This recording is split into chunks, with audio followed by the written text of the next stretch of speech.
Oh, you didn't know about the Bahamas trip? My sister Sarah's voice dripped with fake concern through the phone. I thought Mom told you. We're all going next month. Mom, Dad, me, and Brian. Someone needs to watch their pets while we're gone, though. Mom said she'd ask you. I stood in my kitchen, gripping my coffee mug so hard I thought it might break. My name is Lisa Mitchell, and at 27, I'd just discovered my entire family had planned a tropical vacation without bothering to include me.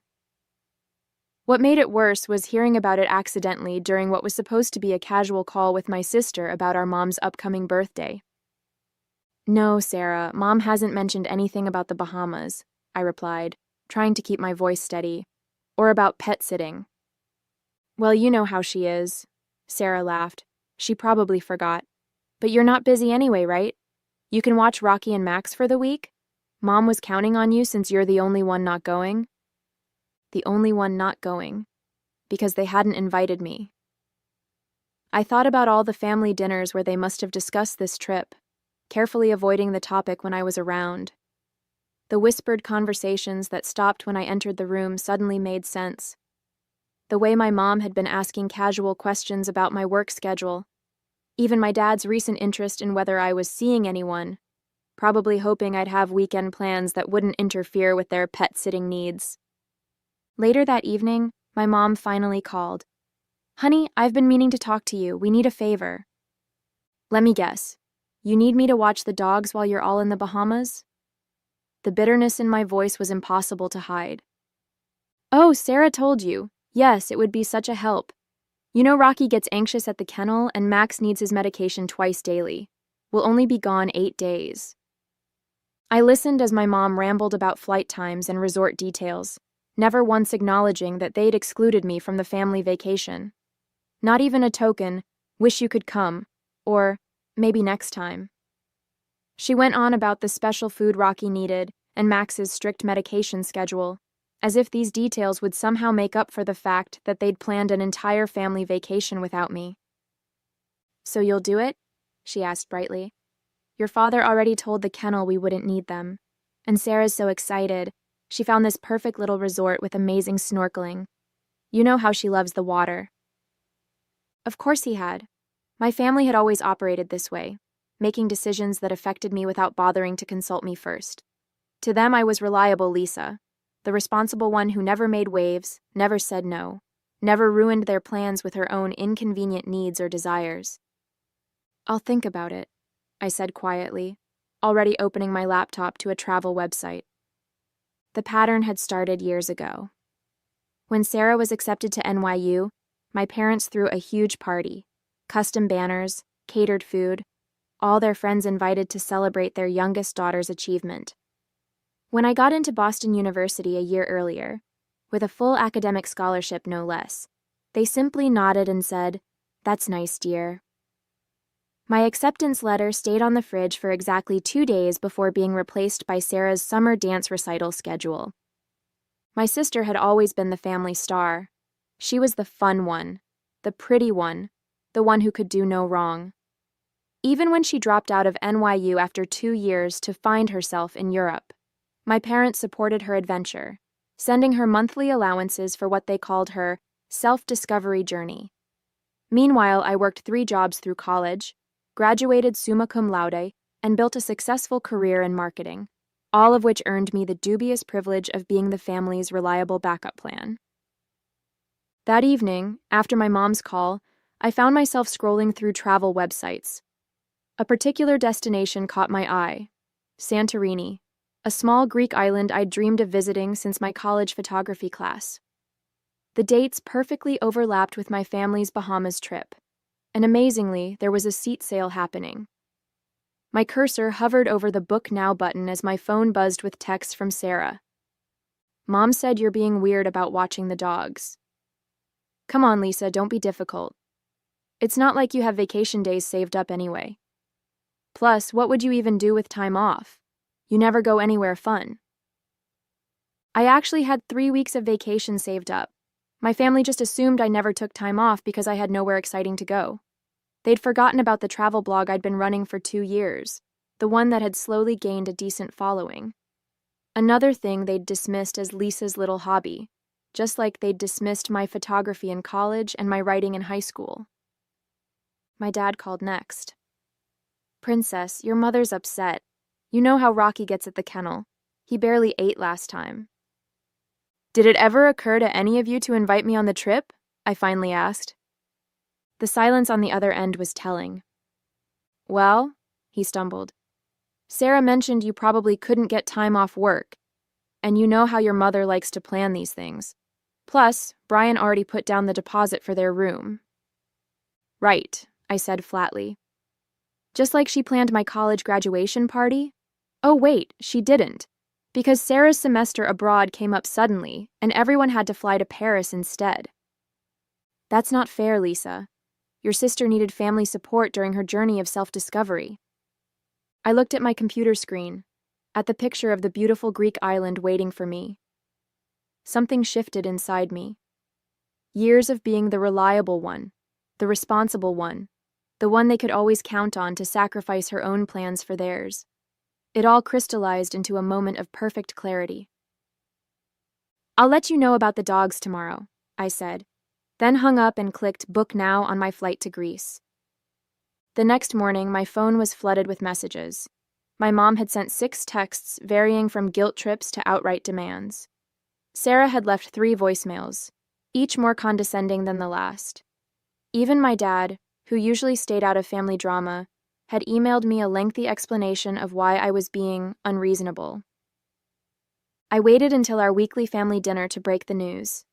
As usual, they were all gathered at my parents' house, discussing their upcoming Bahamas trip across my mom's lasagna. "I've made alternate arrangements for those dates," I said during a pause in their conversation. "You'll need to find someone else to watch Rocky and Max." My mom's fork clattered against her plate. "What do you mean, alternate arrangements? What could be more important than helping your family?" "My trip to Greece."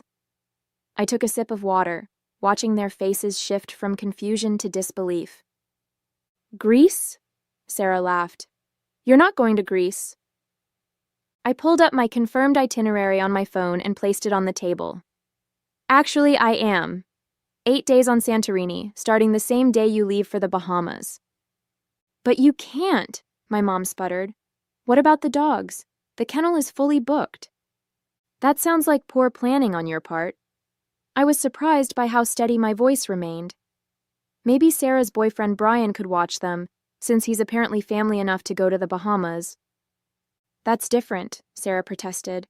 "Brian's my partner. Besides, he's allergic to dogs." "How convenient." I stood up, gathering my things. "I'm sure you'll figure something out. You always do when it's important to you." "Lisa, sit down," my dad ordered. "You're being childish. This isn't like you." "That's the problem, isn't it? You all decided who I was supposed to be. Reliable Lisa, dependable Lisa, always available Lisa. Did it ever occur to any of you that I might want to be included in family vacations? That I might have my own plans, my own life?" The silence around the table was deafening. My mom looked on the verge of tears, while Sarah sat with her mouth hanging open. My dad just stared at his plate, refusing to meet my eyes. "I have to go," I said, heading for the door. "I need to shop for swimsuits. Santorini has some amazing beaches." The fallout was exactly what I expected. My mom launched a full-scale guilt campaign, enlisting every relative who would listen. Aunt Carol called to tell me how selfish I was being. My cousin Rachel sent long texts about family loyalty. Even my grandmother weighed in, though she mostly seemed confused about why I couldn't watch the puppies from Greece. Sarah's approach was more direct. She showed up at my apartment unannounced. "You're only doing this to spite us," she said, barging in without waiting for an invitation. "This isn't like you, Lisa. You've always been the responsible one." "The responsible one?" I repeated. "You mean the convenient one. The one who's supposed to drop everything when the rest of you need something." "That's not fair. We appreciate everything you do." "Really? When was the last time any of you showed that appreciation? When was the last time you included me in family plans instead of just expecting me to fill in the gaps?" Sarah flopped onto my couch, her perfect blonde hair falling exactly right even in her frustration. We didn't think you'd want to come to the Bahamas. You're always so busy with work. Did you ask me? Did anyone bother to ask if I might want to join my family on vacation? Well, no, but nothing. You all made assumptions about my life, my time, my priorities. And you know what? You got so comfortable taking me for granted that you didn't even try to hide your Bahamas plans. That's how little you thought of me. Sarah's face flushed. Mom and Dad are really upset. They might have to cancel their trip if they can't find someone to watch the dogs. That sounds like a them problem, I replied, using one of Sarah's favorite phrases back at her. When did you get so cold? I'm not cold, I'm just done being the family doormat.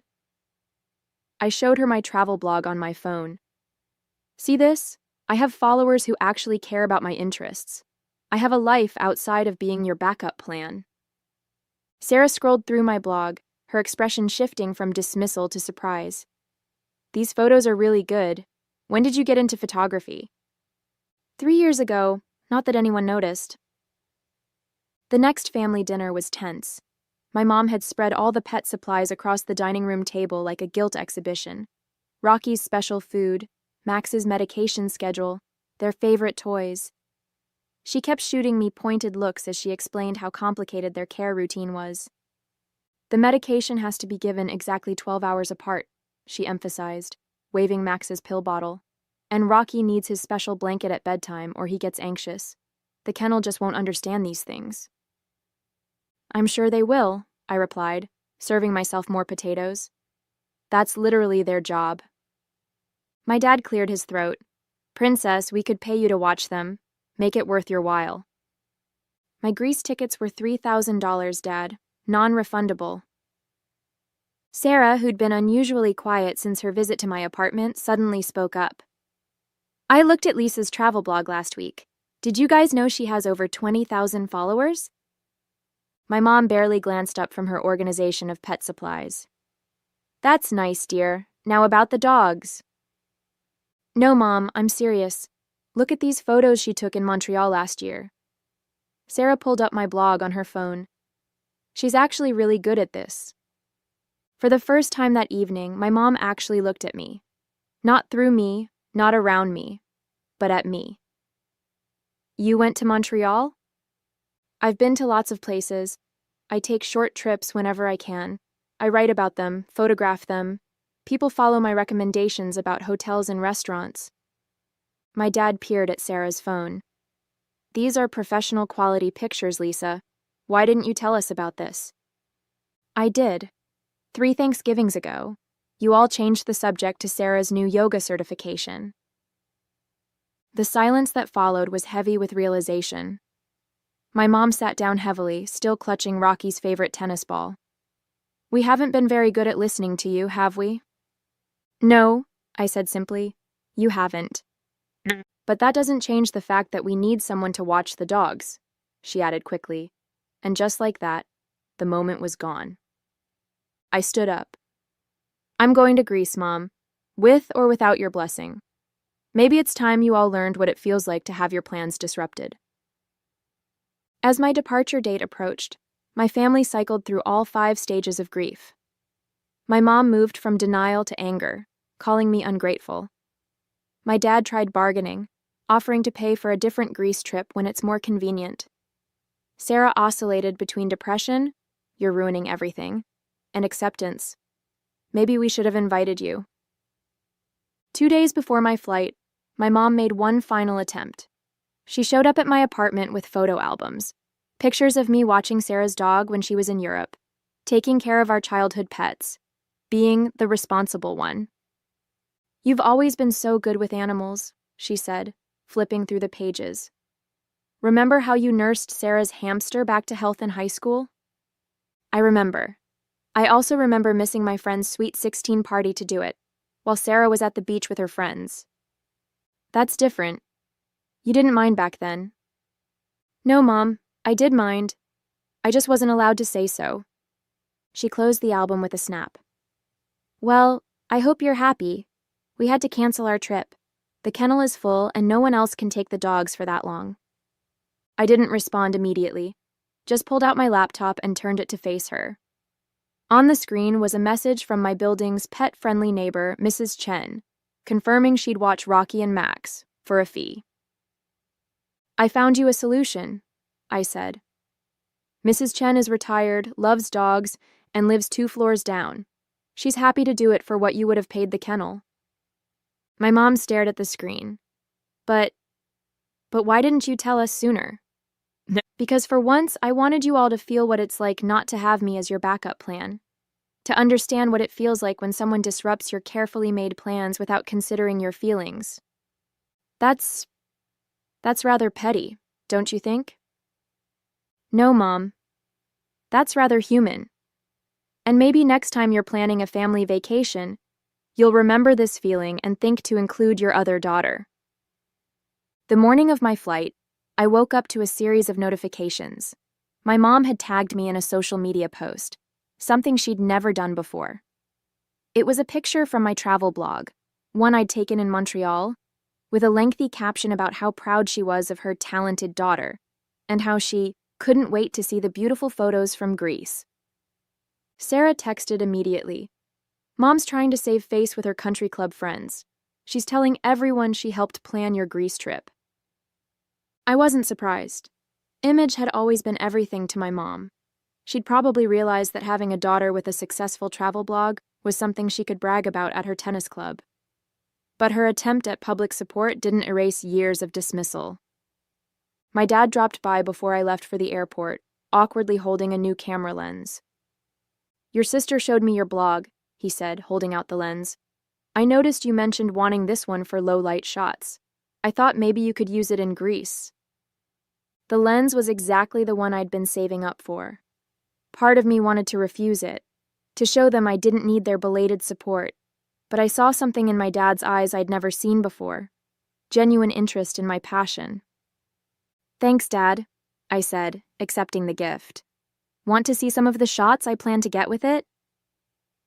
He sat with me for an hour, actually listening as I explained about composition and lighting. He even pulled up my blog on his phone and followed it, right there in front of me. "You know," he said as he was leaving, "I canceled my share of the Bahamas trip. Told your mother and sister to go without me." "Dad, you didn't have to." "Yes, I did. Someone needs to watch the dogs properly, and Mrs. Chen might need backup." He paused at the door. "Plus, I want to see these Greece photos as you post them. Maybe you could teach me how to comment on a blog." That afternoon, as I boarded my flight to Greece, my phone buzzed with messages. Sarah had sent a surprisingly sincere, "Have a great trip, sis. Your pictures better be amazing." My mom had texted instructions for accessing their home security cameras so I could check on the dogs. Missing the point entirely, but at least she'd stopped guilt-tripping me. But it was my dad's message that brought tears to my eyes. "Just posted my first blog comment. Hope I did it right. Make sure to take care of yourself in Greece, not just your camera. Love, Dad." I settled into my seat, thinking about how sometimes it takes a dramatic gesture to shake people out of their established patterns. My family had spent years casting me in the role of reliable background character in their story.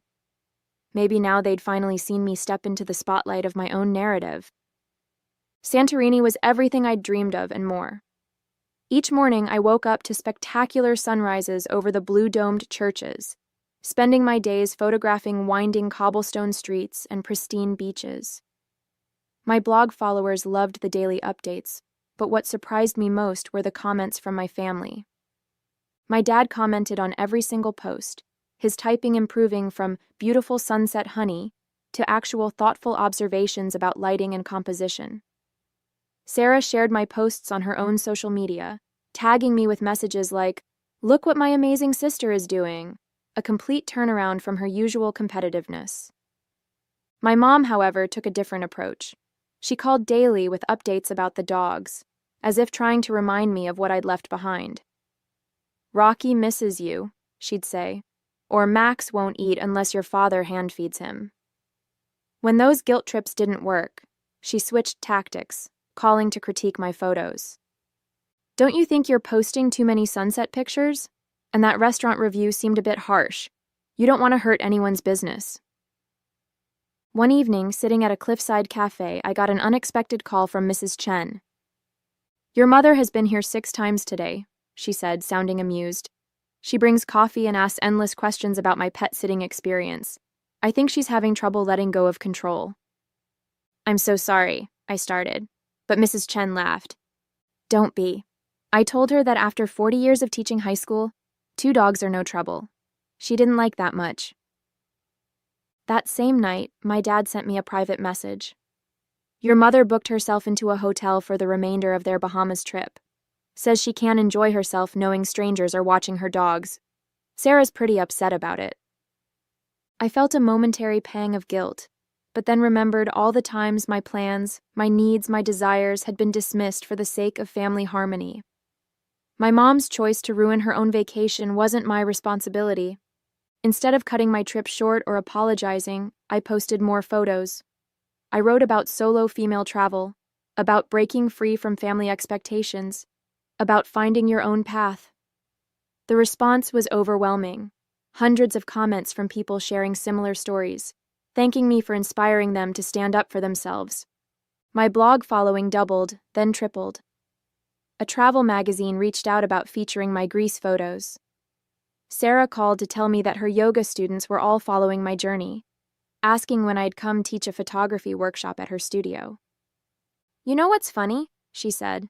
"I always thought I was the brave one going to Europe to find myself, but you're the one who really did it. You found yourself right under our noses, and we were too busy with our own drama to notice." On my last night in Greece, I sat on my hotel balcony uploading photos when my mom sent a surprising message. It was a picture of my old bedroom, now her home office, filled with framed prints of my travel photography. "I had your best shots professionally framed," she wrote. "Thought they deserved better than my social media reposts." Below that was a longer message. "I've been doing a lot of thinking while you've been gone. Your dad pointed out something I didn't want to hear, that we'd taken you for granted for so long, we forgot you had dreams of your own. I'm not very good at apologies, but I'm trying to do better at showing you I care." Mrs. Chen sent me daily dog photos, each one showing Rocky and Max being perfectly fine without my mom's hovering. The last one showed my dad teaching her how to use my blog, both of them smiling at the camera while the dogs lounged contentedly nearby. Sarah's final vacation photos from the Bahamas looked different from her usual carefully staged shots. "Trying to see things through your photographer's eyes," she captioned them. "Not as good as yours, but I'm learning to look deeper." Something had shifted during those 8 days. My family was far from perfect. My mom still sent daily texts about the dogs, my dad still struggled with technology, and Sarah still had moments of competitive jealousy. But they were trying. Sometimes that's all you can ask for. Not a complete transformation, but a willingness to see you in a new light. 6 months after my Greek adventure, my family gathered for Thanksgiving. The dining room walls now featured a mix of my travel photographs alongside our traditional family portraits. My mom had turned my blog's logo into place cards for the table, a small gesture that spoke volumes. "We've got an announcement," my mom said during dinner. "We're planning another family vacation." I braced myself for more exclusion, but Sarah jumped in. "And before you say anything, we want you to help plan it. Your blog followers loved your Greece content so much, we thought maybe you could work your magic on our next family trip." My dad pulled out a folder. "I've been researching photography tours in Italy. Thought maybe you could teach us a thing or two about taking better pictures than just selfies and dog photos. Plus," my mom added, trying to sound casual, "Mrs. Chen already agreed to watch Rocky and Max. I asked her months ago just to be sure." I looked around the table at my family, really looked at them. My mom, still controlling but trying to channel it differently. My dad, discovering a new connection with me through photography. Sarah, finally seeing me as a person rather than competition. "Italy sounds perfect," I said, pulling out my phone to show them some initial ideas. "But this time, I'm handling the itinerary." "Wouldn't have it any other way," my dad smiled. "After all, you're the expert now."